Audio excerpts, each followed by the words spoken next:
அன்பான மக்கள் அனைவருக்கும் வணக்கங்க. இது குபேர மலரின் மாடித்தோட்ட பதிவு. இன்றைக்கி நம்ம மாடித்தோட்ட பதிவில் என்ன பார்க்க போகிறோம் அப்படின்னா, பூஜைக்கும் உதவும், அதுக்கப்புறம் மூலிகையாகவும் பயன்படும் ஒரு வாசனை கொண்ட இலை வகைங்க.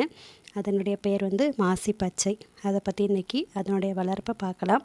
முதல்ல மாசி பச்சை அதுக்கு அப்படிங்கிற பேர் அதுக்கு எப்படி வந்ததுன்னா, இந்த மாசி மாதத்தினுடைய அதனுடைய வளர்ச்சி நல்லா இருக்குமாங்க.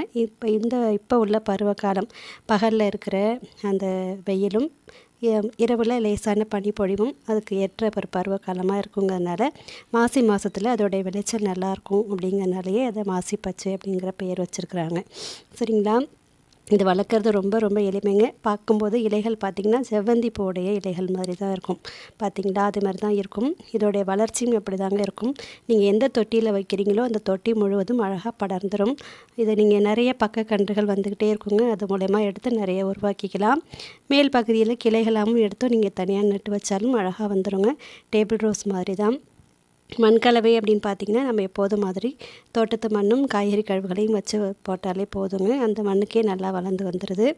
உரங்கள் எப்போதும் மாதிரி நம்ம மற்ற செடிகளுக்கு பராமரிப்புக்காக என்ன உரங்கள் கொடுக்குறோமோ அதுவே போதுங்க. அதுமாரி தான் வளர்த்துக்கிட்டு இருக்கேன். இந்த மாதத்தில் சொன்ன மாதிரி நல்லாவே வளர்ந்து வந்துட்டுருக்குங்க. இதை நம்ம தனியாக பார்க்கும்போது அதோடைய வாசனை தெரிய மாட்டேங்குது. அதை இலைகளை நமக்கு எடுத்து கிள்ளி நல்லா முகர்ந்து பார்க்கும்போது ஒரு தெய்வீக நறுமணம் இருக்குங்க. இதை நம்ம பூஜைக்கு சாமிக்கு பூக்கள் கட்டும்போது இந்த இலைகளையும் சேர்த்து வச்சு கட்டி நம்ம போடுறது சிறப்பு அப்படின்னு சொல்லியிருக்காங்க. நீங்களும் இந்த செடிகள் கிடச்சதுன்னா கண்டிப்பாக வாங்கி வளர்த்து பயன்பெறுங்க.